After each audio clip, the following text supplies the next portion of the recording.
Okay, so for tonight's class, we are going to continue with Rabbi Nachman's wisdom about the land of Israel, and I want to talk about what is the importance of the land of Israel in Judaism, like in being a Jew. That we know it's a mitzvah. We know there's a mitzvah to live in Israel. We know the Ramban writes there's a mitzvah to have sovereignty in Israel, and the question is really why. The question is like who needs Israel as part of Judaism?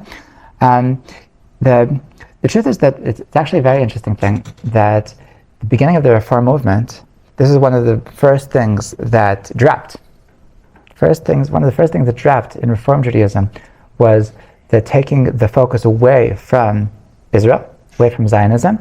And Moses Mendelssohn, when he created this Reformed Judaism, so one of the first things he did is he took away anything in the Siddur that talked about coming back to Jerusalem. He erased it from the Siddur. And the idea was that the Judaism is simply a religion. You can have a relationship with God anywhere. It doesn't matter where you are. You can be a proud Jewish German. You can be on the outside you're a German, on the street you're a German, on your house you're a Jew. And there's nothing contradictory about that. There's nothing hypocritical about that.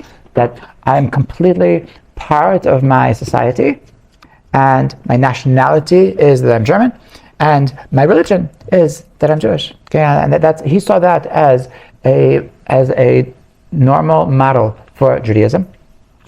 That to take away the nationality away from the concept of Judaism. Now, interestingly, on the other side of the spectrum, so the secular Zionists is exactly the opposite. That they said that the important thing about being a Jew is that we're part of the Jewish nation, that we feel that we're part of this nation, and we feel that we're building something together, and we have a land, we have a language, and they dropped God from the picture. And so they focused on the national aspect, and they dropped the religious aspect. And so the Reform movement actually started, by the way, with Reform. That's why a Reform shul is called a temple. So historically, they actually, the reason why they started calling it temples is because they were saying that this is the temple. This is the temple. There's no, forget this Yerushalayim, forget we're Beis Hamikdash. This is your temple. This is your temple. This is that. So this is so historically they took away. Now afterwards they realized that they can gain more members if they're like in 1948. So Zionism became sexy. So they adapted that just in order to gain members. More recently they did another trick to gain members. They realized that they were selling so much, so they decided that who says that assimilation, who says that intermarriage is bad? That maybe we should look at it as a blessing that finally the nations of the world want to marry us. And so then, so they decided that if the patrilineage Jews are considered Jewish in order to increase their membership rates. But anyway, so we have a precedent for this that Judaism is only being a religion and not a nationality, and so Eretz Yisrael is in the essence, is in the heat of this point of that Eretz Yisrael is not just something in your heart. It's not just something in your soul. That Judaism is something that in your actual being, okay, and that having a real presence, a physical presence in this world, being part of a physical nation, and therefore having a physical land, is an integral part of being a Jew. And soon we're going to be reading on Shavuos. So we read about a very, very famous, very important convert to Judaism, and that is Ruth.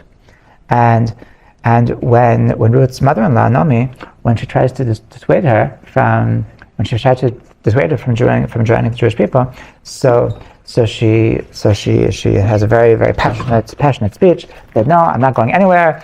That Basher Talchi Elech, that wherever you go, I will follow you. And she finishes the statement by saying that Amech Ami Elokayach Elokai, your nation is my nation, and your God is my God. And so someone once noted that in these four words is really the essence of Judaism.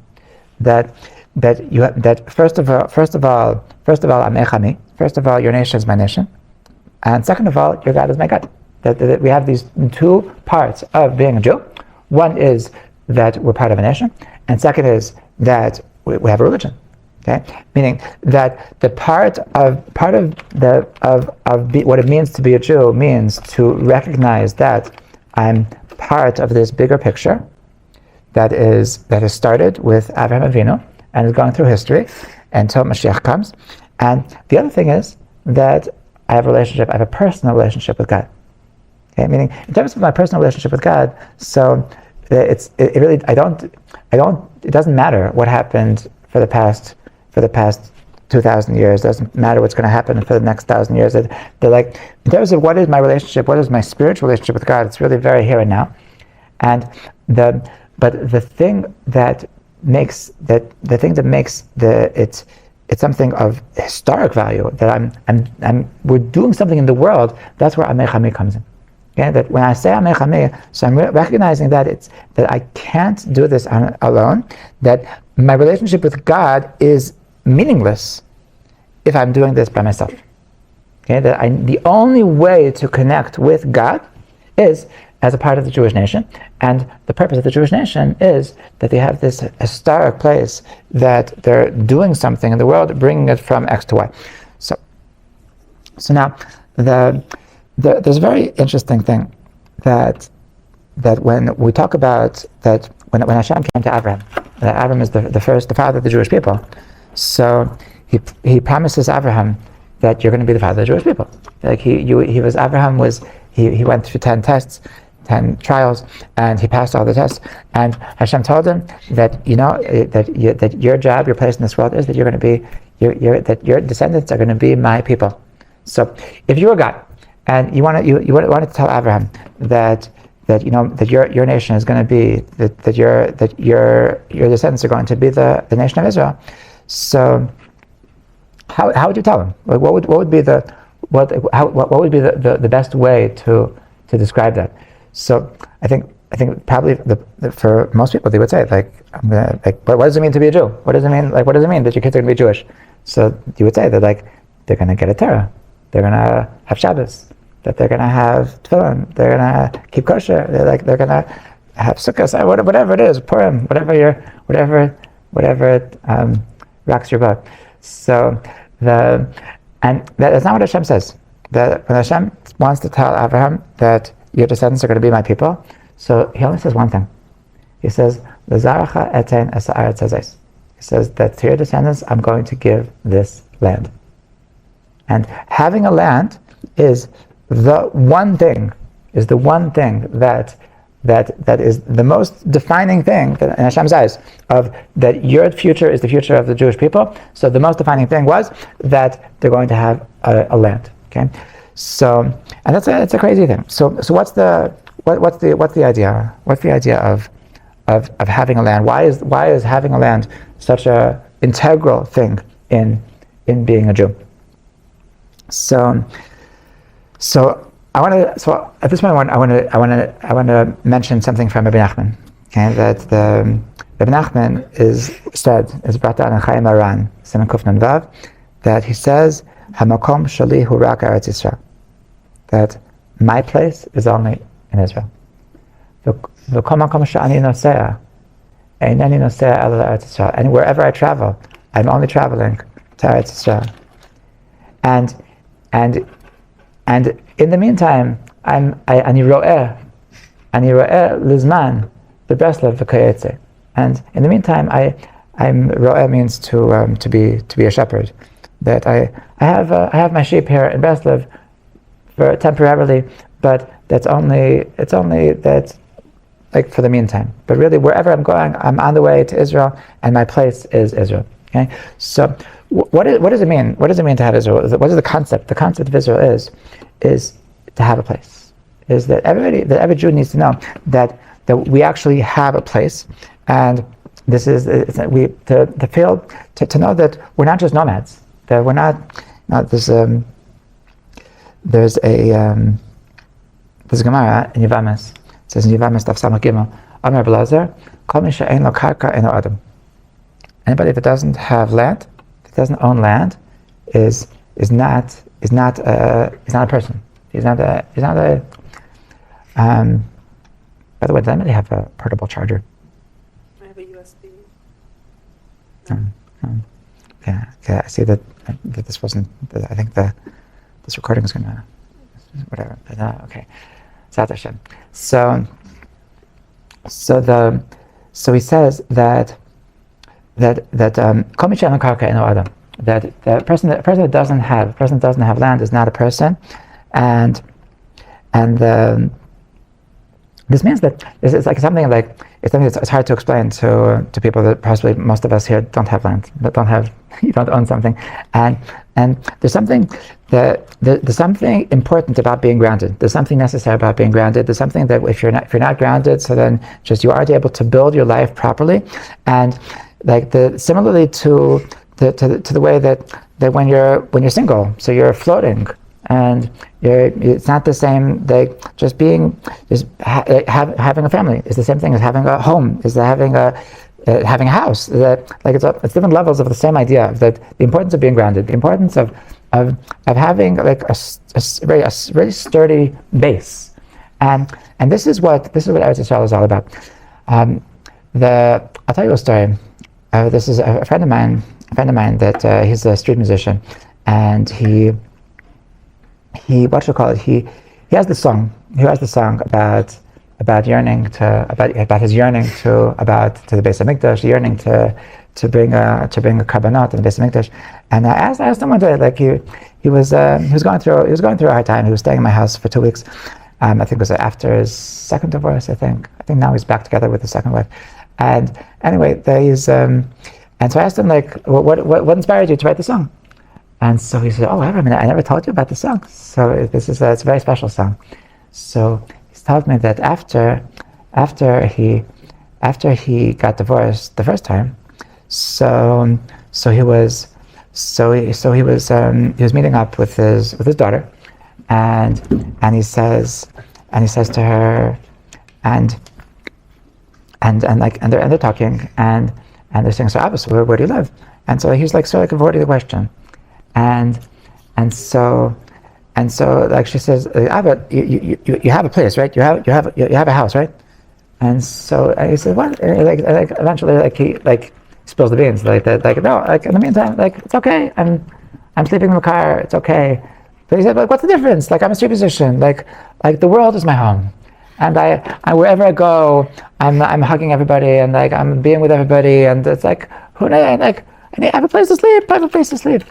And so he tells me that my daughter said, and she couldn't take it. She broke down and she started crying. And she said, Abba, that's fine. When you can be with everybody else. You can go in the street. You can give hugs to everybody in the street. But what about when you're with me? What about I just want to be there, just you and me, and just us, nobody else. And that we need to have a house. We need to have a place that we can just close the door and it's just us. And so that night, so he was he was crying a lot, and he said, okay, tomorrow I'm finding a house.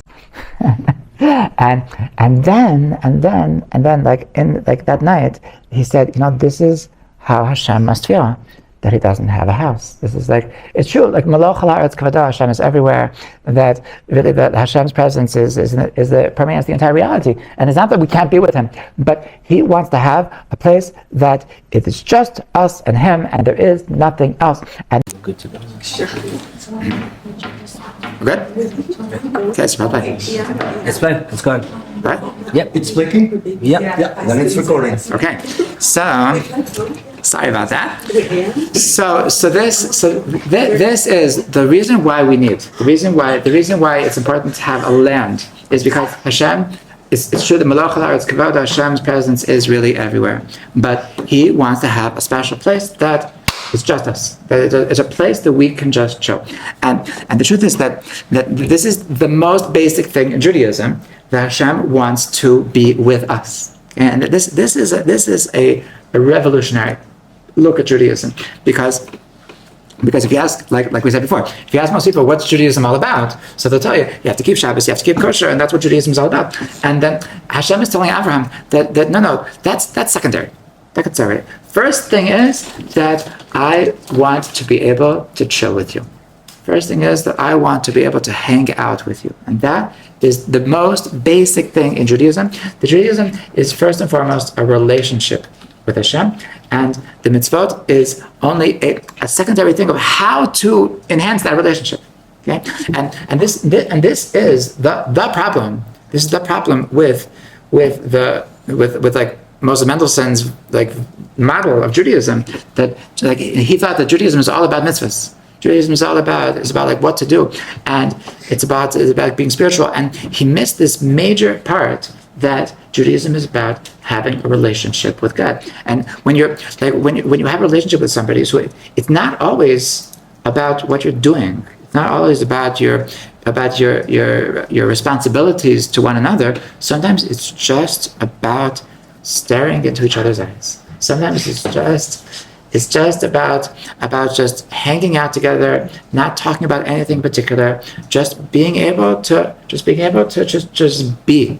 Okay, and this is what it means to have a relationship with God. This is what it means that to have a land of Israel. And this is why the most basic thing of that, when Hashem is telling Abraham that I want your kids to be my Jewish people, to be my people, what he says is that we're going to have a place to chill. And this is the most fundamental thing. And this is something that I think is very lacking in a lot of like it started like in when Moses Mendelssohn took the nationality out of the Jewish people, out of Judaism. But the truth is that in many models of Judaism, even today, this is very lacking. And like people have like somebody once told me that they grew up in the modern Orthodox world, and they said that we never talked about Hashem. Everything was about halakha. Everything was about that we do this because the halacha explained. The halacha believes, and there was never about like Hashem loves you. There's no that Hashem cares about you. There is no that we're doing this because we want to enhance our connection. That these things, they didn't exist. No. And so this is the most basic thing. The whole reason why there's a word of halacha is in order to enhance our relationship. So it's really like it's very sad that you can have this like this model of religion that just forgets about God. It's treated as if they're just going to any other law school, just learning yes, no, yes, no, yes, no. Mm-hmm. Nothing mystical, nothing spiritual. Yeah. So now the what you call it, so Rabbi Nachman in a different place. Rabbi Nachman in a different place in Tinyana Kufta Zayin. So he notes about the fact that the land of Israel is actually like a regular land. He says that I want you to know. He wants his Hasidim to know that the Eretz Yisrael, it's a regular country with regular dirt, regular trees, and regular fruits and regular rooftops. He writes, and everything is, and they have a sunset, and just like we have here in Breslov. So they have in Israel, and even though like people that came to Israel, they bring this white sand, and they try to tell you that like in Israel the sand is white, and it's like the dirt is white, and that's just something strange. That's one place they have it. Maybe they just never saw sand before. But really, I was there, and it's regular. It has regular trees and regular. And even though it looks the exact same thing, hu inyan acher legamri. It's something else entirely. It's something else entirely. And what he writes over there is very interesting. He writes, and this is an important thing, because when people talk about the tzaddik, about like a hero, a Jewish hero, a righteous person, so they think to themselves that tzaddik is something else. So tzaddik, he looks like an angel. He looks like something that like when you go into him, so you you faint, and like his eyes are just full of fire, and then you think of a tzaddik as something like so mysterious, magical, like transcendent, but the truth is that no, tzaddik is actually very, very normal. He's a regular human being. But even though he's a regular human being, hu inyan acher legami, he's something else entirely. Now the Chafetz Chaim is clearly a very holy man, and besides the fact that he was all the amazing things that he did, he also had like seriously supernatural powers, and like he foresaw things, and like and he was learning Leo Navi, and they're very very holy and by every parameter. And what was very interesting that many people that came to the Chofetz Chaim, they reported that when their experience with the Chofetz Chaim is they had never seen such a normal, simple looking person. He wouldn't even wear rabbi clothes. He wore this cap, this casquette kind of thing. He looked like a regular like worker in a store, and that when they talked to him, you would never know that you're speaking to the holiest man in the world. And there's something that like I sometimes feel like it's like if somebody like has a presence, that like somebody like everybody treats him like he's like whoa, like there's something. If he would really be a tzaddik, so then he wouldn't be so like out there. And so the Chofetz Chaim he was the most normal person, even though he was the most normal person, but he was the holiest person. And that's Rabbi Nachman, like he himself, he was like Baal Shem Tov, like Baal Shem Tov's whole thing was that he could hang out with the peasants, and he was bringing the peasants up to the highest realms, but like because he could be their friend, and so Eretz Yisrael. So Rabbi Nachman wanted us to understand that Eretz Yisrael is actually a concrete place. It's actually a regular place. It's actually a very physical land, and the purpose of Eretz Yisrael, the purpose of having Eretz Yisrael, is that we need to actually live our concrete lives. That part of being a Jew is not to escape our human nature, to escape our human experience, but rather that to embrace our human experience and be a Jew in our human experience, to hang out with God in our Jewish experience. And this is why really the first time that we learn about Israel, the first time that we learn about the land of Israel is with the Chet HaMeraglim, with the sin of the spies. And the sin of the spies, so everybody asked that how could the spies mess up so badly? How could they? It's a horrible sin that they didn't want to be in Israel. And so many commentaries explain that the idea, that the problem was that they knew that living in Israel is going to involve having a physical experience. And the truth is, they enjoyed having a supernatural experience. They enjoyed being in the desert. So their entire life was completely spiritual. Their entire life was learning Torah. Their entire life was miraculous. They had manna, and they had this with the well of Miriam.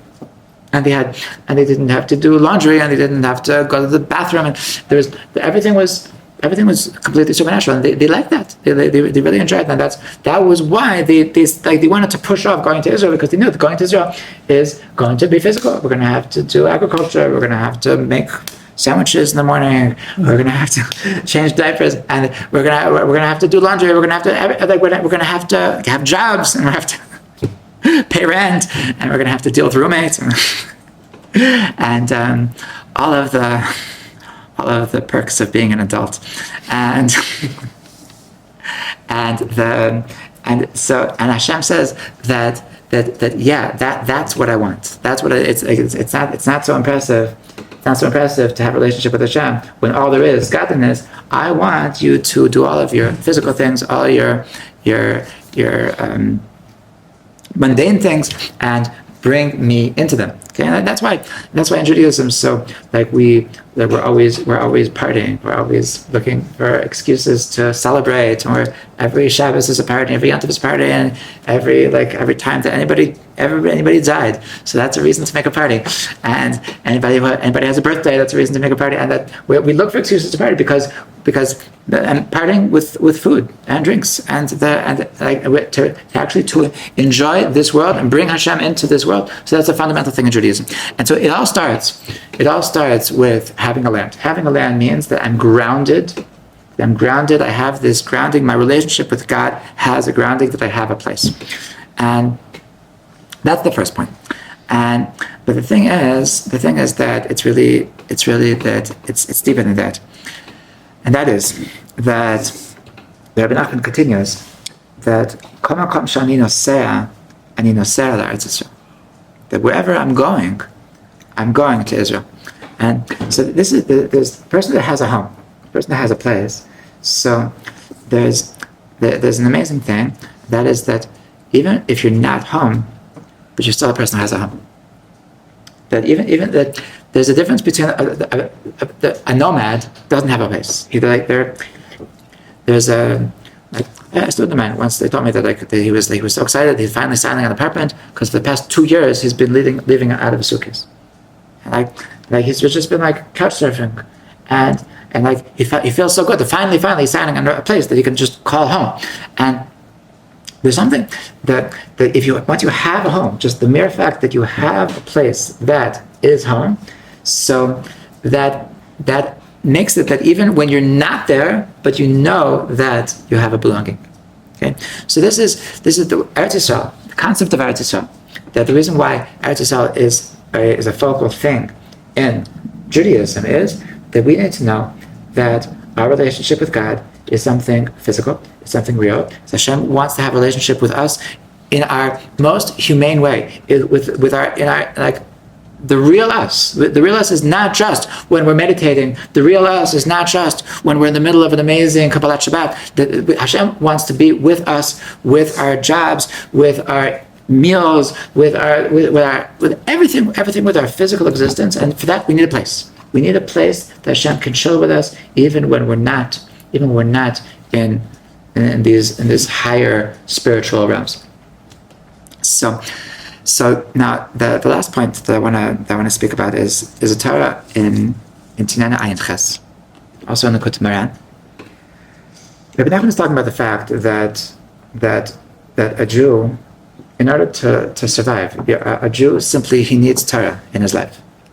That we simply our souls are made that we just without spirituality we're not really alive. And the person that never had Torah in their life, they're not 100%. So Rabbi Nachman says, so what do you do? So what do you do when you can't have Torah?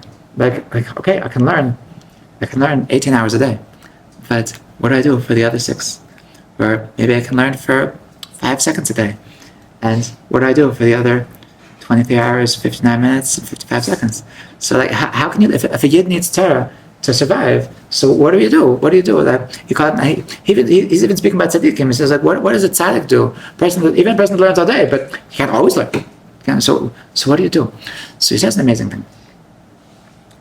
But the truth is that there's a precedent for this question, and that is that before we got the Torah, so Hashem sustained the world for 26 generations before we got the Torah. Right, 26 generations, 10 generations from Adam to Noach, 10 generations from Noach to Abraham, then Abraham, Yitzchak, Yaakov, Levi, Gaz, Abraham, Moshe. So 6 generations plus 26 generations that Hashem sustained the world before we got the Torah. So the Gemara says that this is b'schut derech eretz. That this is these 26 generations, even though we didn't have Torah, but we had derech eretz. And this is the derech eretz shekadma la Torah. Okay, Rabbi Nachman says an amazing thing. That what does it mean, derech eretz? Derech, usually we translate derech eretz meaning that you have to be a mensch. You have to be an upright human being. And that's also true. But Rabbi Nachman says that there's a deeper meaning, and that is that derech means the path, the journey, and eretz means Eretz Yisrael. That what it means that the world is sustained because of derech eretz. It means that we're sustained because of the journey to Eretz Yisrael. And that Rabbi Nachman continues that this is what the tzaddik does, and this is what all of us do. When we're not able to learn Torah, so how do we sustain ourselves? How are we able to survive? The only way that we're able to survive is because we're on the derech to Eretz Yisrael. We're on the path, we're on the journey to the land of Israel. And so what does this mean? That we sustain ourselves through our journey to the land of Israel.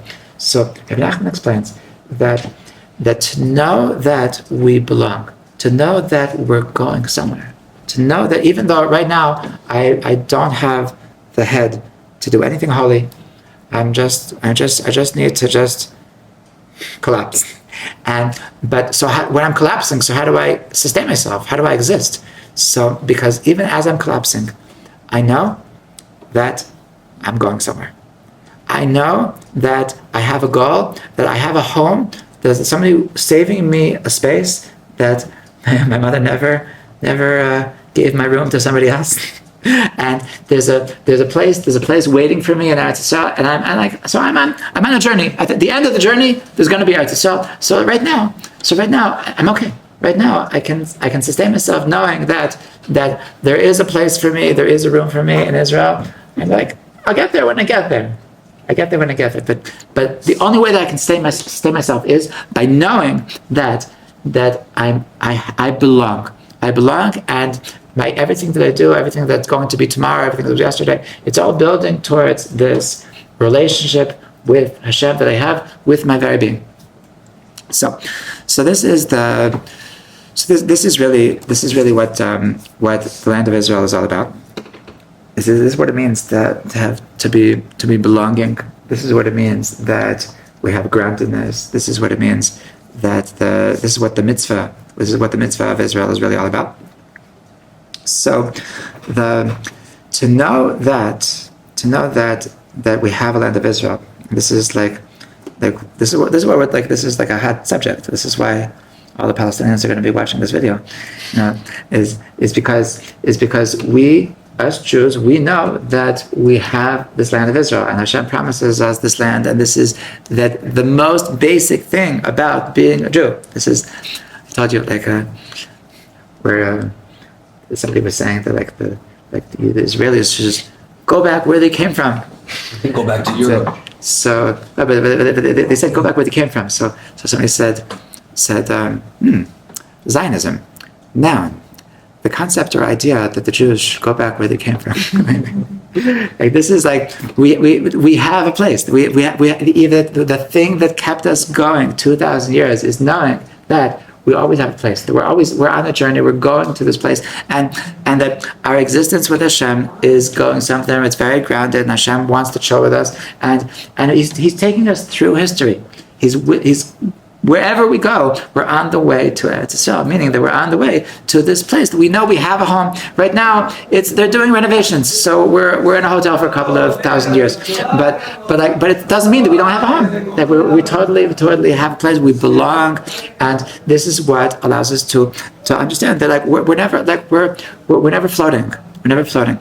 So we're always floating until we come back. That's not called floating. A person who doesn't have a home is floating. Okay, that's the. Until we get here, we are floating. No, always floating. We're on the path. We're on a journey to Israel. That's not much the point. That when you're in Nachlaot, you're floating. Okay, that when you're. This is the weed.